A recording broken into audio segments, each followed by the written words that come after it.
So it may have been that my when I mirrored this, it may have been that this custom setting was a little too small. Maybe I should change that to 0, 1. I'm not 100% sure,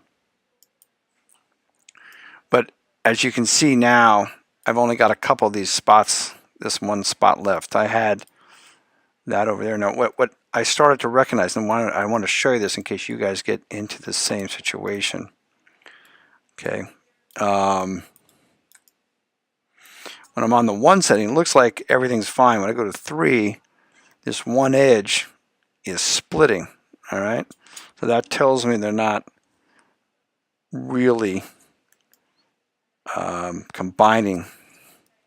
So let's try taking it like that, dragging, and say merge. So I did that on I had to do that on these 3 vertice pairs and these 3 vertices. Now I got what I wanted to get. In other words, this is what I want. Now again, we just want to kind of examine, do I have everything in a relatively accurate shape before I go to 3D coat and before and one thing I would like to do, if you notice from my front view,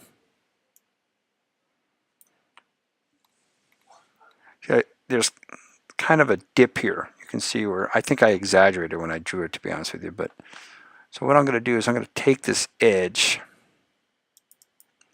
going to move it down just a little bit, and I'm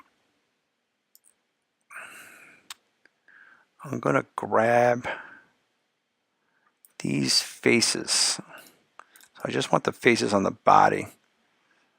So I'm going to position it like this. Say face, drag a box. Now see, I got one extra one somewhere. Oh, I got these 3 over there. Let me see if I make this the orthographic window, if I can do this easier. Yeah, a lot easier. Okay. Now double check by going back to perspective. Yep. And I'll pull in a little bit.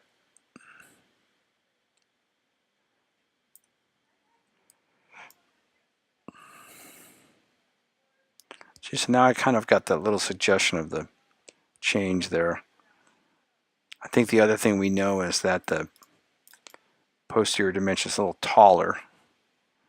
So I could possibly, again, go back to, let's just say I take the front ones, front faces here. Hold the letter B, left mouse drag, so that I have a relatively soft select, maybe about to there. And then just scale this down just a little bit. And maybe take this one face here and just literally move it back just a little bit to kind of soft select that a little less, so that that indentation we see from the side is a little more from the front as well.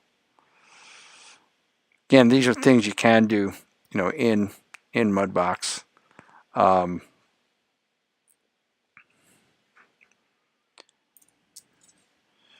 I could put another edge loop around here. I'm going to turn that soft select off just to try to create that extra. It's almost like a rim here. You know what I mean? Like a little thickness. And I'm not sure that's not more of an artifact of when a bone has been taken out of its living state and dried out a little bit. But typically you're going to see a little dip in the body and a little more of a hard edge lip, if you will, on the edge there.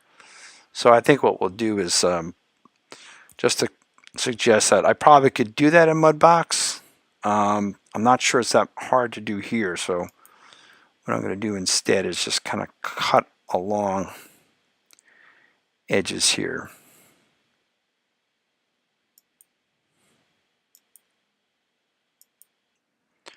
So my problem is I want to use the multi-cut tool, but I can't, I don't have an edge back here to cut. So what I'm going to do is I'm going to bring the multi-cut here from this side, and I'm going to hold down the control key. And what happens is the multi-cut tool gives you turns into basically the insert edge loop tool. So now I've got that edge, and I found that out here in the tool settings. These are a lot of different combinations of keyboard things you can do to get the multi-cut tool to work, and you guys can try those, see how you like it. But what that did is it gave me an edge here. So now I can start here and basically work my way around. Whoops. Work my way around.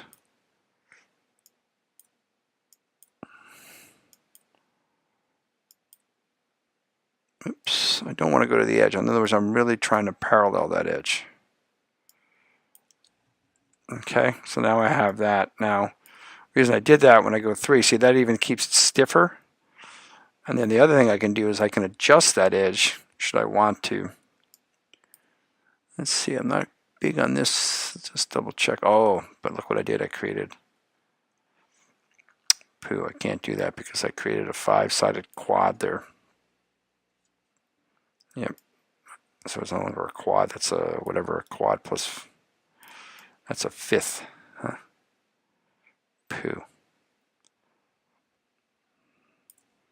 What happens if I go?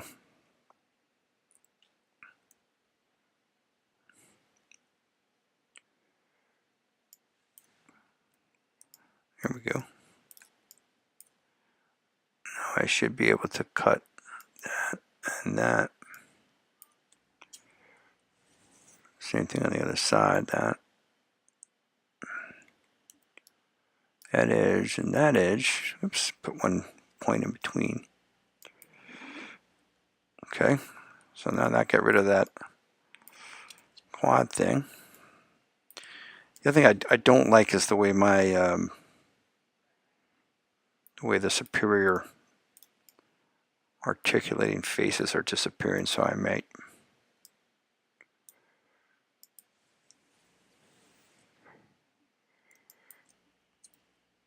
I think what I'm going to need to do is just put an extra edge loop right here. I don't want it to go that way. I can't do a triangle there. Okay, so I'll have to leave it like that. All right, let's see how we're getting. All right, we don't have any real problems. I just would like that to be a little more.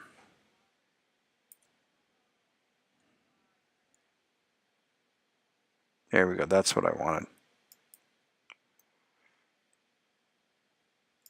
And I think that will keep it. Yeah, see, that would just keep it a little stiffer, a little sharper. And I can even grab that edge we put in the middle there.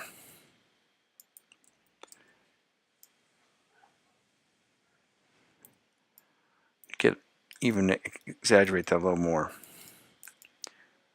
This bothers me a little bit right here. Why is that not quite an edge there? Sure, that's a vertex. Let's see. So when that's 1, it's connected. When it's 3, it's bending over a little bit.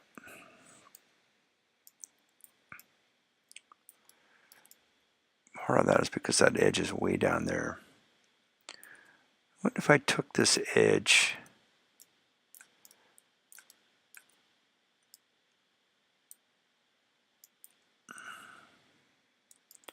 and use that slide edge tool?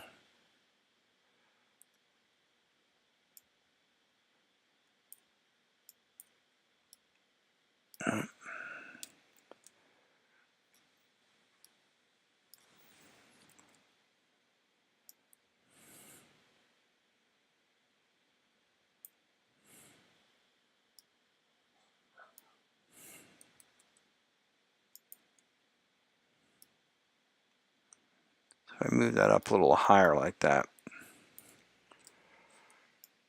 Yeah, see, that gives me a little more the shape I want versus the other side. See how the other side's kind of stumpy.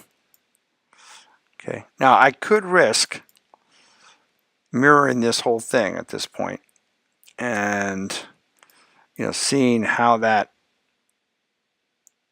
because it's getting to the point where trying to match these things is getting more and more difficult. If I were to do that, one thing I would do is definitely save this first because it's pretty good right now. There's not a lot of problems. So let's try that to see if we can get it to work. So first thing I'm going to do is say, let's get the object. See, file, save scene as. I thought mine was going to crash. Mine was ready to go. Yow. I'm going to make this number 8. All right, now same thing I did before. Delete history.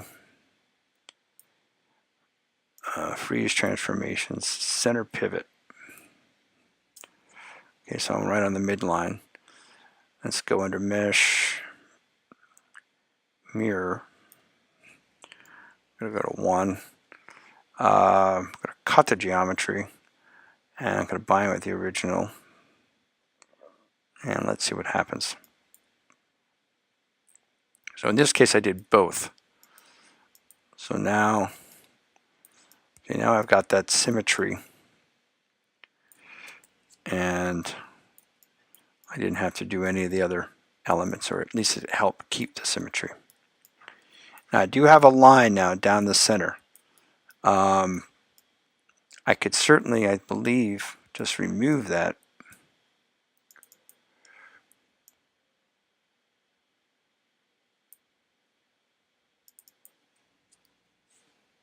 Now I'm back to where I want to be.